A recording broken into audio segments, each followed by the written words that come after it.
Hi all, welcome to target learning app.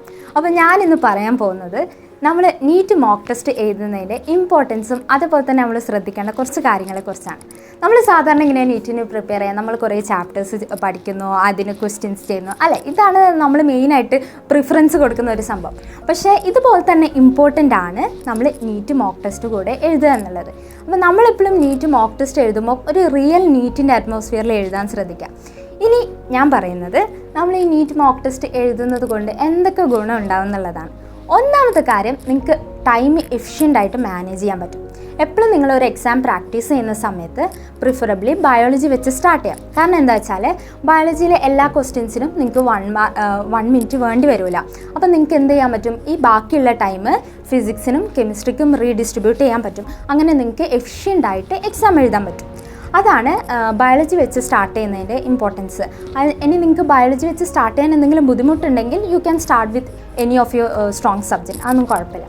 Okay, അപ്പോൾ അത് നിങ്ങൾക്കൊരു ഐഡിയ ഉണ്ടാവണം. ഞാനൊരു റിയൽ നീറ്റ് എക്സാം ആവുന്ന സമയത്ത് ഞാൻ ഏത് സബ്ജക്റ്റ് വെച്ച് സ്റ്റാർട്ട് ചെയ്യുന്നത് നിങ്ങൾക്കൊരു ഐഡിയ ഉണ്ടാവണം. ഓക്കെ, പിന്നെ നെക്സ്റ്റ്, നിങ്ങളൊരു നീറ്റ് മോക്ക് ടെസ്റ്റ് എഴുതുന്ന സമയത്ത് നിങ്ങളുടെ വീക്ക് പോയിൻറ്റ്സ് ഏതാണ്, നിങ്ങളുടെ സ്ട്രോങ് ഏരിയ ഏതാണ് എന്ന് നിങ്ങൾക്ക് മനസ്സിലാക്കാൻ പറ്റും. അപ്പോൾ എന്ത് ചെയ്യണം, നിങ്ങളുടെ വീക്കർ ഏരിയാസിൽ നിങ്ങൾ കുറച്ചും കൂടെ ഫോക്കസ് ചെയ്തിട്ട് വേണം ഇനിയുള്ള ഡേയ്സിൽ നിങ്ങൾ പ്രിപ്പയർ ചെയ്യാൻ വേണ്ടിയിട്ട്. ഇനി നമുക്കറിയാം കുറച്ച് ദിവസങ്ങൾ മാത്രമേ ഉള്ളൂ. അപ്പം എന്താ പറയുക, മാക്സിമം എഫിഷ്യൻ്റ് ആയിട്ട് വർക്ക് ചെയ്യാൻ നോക്കുക. സ്മാർട്ട് വർക്കാണ് important rather than hard work. Okay, അപ്പോൾ അത് വീക്കർ പോയിൻറ്റ്സ്, നിങ്ങളുടെ weaker areas stronger areas identify ചെയ്യാൻ വേണ്ടിയിട്ട് നീറ്റ് മോക്ക് ടെസ്റ്റ് ഹെൽപ്പ് ചെയ്യും. അതുപോലെ തന്നെ നിങ്ങൾക്ക് ഒരു നല്ല കോൺഫിഡൻസ് ബൂസ്റ്ററാണ് നീറ്റ് മോക്ക് ടെസ്റ്റ് എന്ന് പറയുന്നത്. എപ്പോഴും നിങ്ങളൊരു നീറ്റ് മോക്ക് ടെസ്റ്റ് എഴുതി കഴിഞ്ഞാൽ ചിലപ്പോൾ നിങ്ങളുടെ റാങ്ക് കുറവായിരിക്കും, ചിലപ്പോൾ നിങ്ങളുടെ റാങ്ക് കൂടുതലായിരിക്കും. ഒരിക്കലും നിങ്ങളുടെ റാങ്ക് കുറവാണെങ്കിൽ നിങ്ങൾ ഡിപ്രസ് ആവാൻ പാടില്ല. നിങ്ങൾ എന്ത് ചെയ്യണമെന്ന് വെച്ചാൽ ആ ക്വസ്റ്റ്യൻ പേപ്പറും ആൻസർ കീയും ഒന്ന് എടുക്കുക.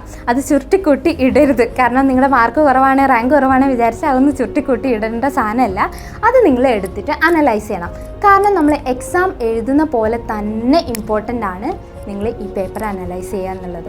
അപ്പോൾ നിങ്ങൾ പേപ്പർ എടുക്കുക, ഓരോ ക്വസ്റ്റ്യനും നിങ്ങൾ അനലൈസ് ചെയ്യുക. നിങ്ങൾ എന്തുകൊണ്ട് ഈ ക്വസ്റ്റ്യൻ തെറ്റിപ്പോയി, നിങ്ങൾ കൺസെപ്റ്റ് പഠിക്കാത്തതുകൊണ്ടാണോ, ടൈം ഇല്ലാത്തതുകൊണ്ടോ, ഓരോ ക്വസ്റ്റ്യനും നിങ്ങൾ അനലൈസ് ചെയ്യുന്നത് ഭയങ്കര ഇമ്പോർട്ടൻ്റ് ആണ്. ഫോർ എക്സാമ്പിൾ, ആദ്യത്തെ ഒരു ക്വസ്റ്റ്യൻ എടുത്തു, എന്തുകൊണ്ടാണ് ഇതെനിക്ക് തെറ്റിപ്പോയത് നിങ്ങൾ നോക്കാം. ചിലപ്പം നിങ്ങൾ ആ സംഭവം പഠിച്ചിട്ടേ ഉണ്ടാവില്ല. അപ്പോൾ എന്ത് ചെയ്യണം, ആ ഏരിയ നിങ്ങൾ പഠിക്കണം. ചിലപ്പോൾ നിങ്ങൾ അറ്റൻഡ് ചെയ്തിട്ടുണ്ടാകും പക്ഷേ തെറ്റിപ്പോയിട്ടുണ്ടാകും. അതിന് 2 റീസൺസാണ് മെയിനായിട്ട് ഉണ്ടാവുക. ഒന്നെങ്കിൽ നിങ്ങൾ പഠിച്ച കൺസെപ്റ്റ് തെറ്റായിരിക്കും. അപ്പോൾ എന്ത് ചെയ്യണം, ആ കൺസെപ്റ്റ് ഒന്നും കൂടെ പഠിച്ച് ക്ലിയർ ചെയ്യൽ ഭയങ്കര ഇമ്പോർട്ടൻ്റ് ആണ്. അല്ലെങ്കിൽ എന്തായിരിക്കും, കാൽക്കുലേഷൻ മിസ്റ്റേക്ക് ആയിരിക്കും. കാൽക്കുലേഷൻ എന്ന് പറയുന്നത് നമ്മൾ പൊതുവേ തെറ്റിക്കാൻ ഭയങ്കര ചാൻസ് ഉള്ളൊരു ഏരിയയാണ് കാൽക്കുലേഷൻ എന്ന് പറയുന്നത്, പ്രത്യേകിച്ച് ഫിസിക്സിലൊക്കെ. അപ്പോൾ എന്ത് ചെയ്യണം, കാൽക്കുലേഷൻ ചെയ്യുമ്പോൾ നമ്മൾ ശ്രദ്ധിച്ച് ചെയ്യണം. ഓൾസോ ഓപ്ഷൻസ് നോക്കിയെങ്കിൽ ചിലപ്പോൾ നമുക്ക് പെട്ടെന്ന് ചെയ്യാനും പറ്റും. ചില ഓപ്ഷൻസ് തമ്മിൽ നല്ല ഡിഫറൻസ് ഉണ്ടാവും.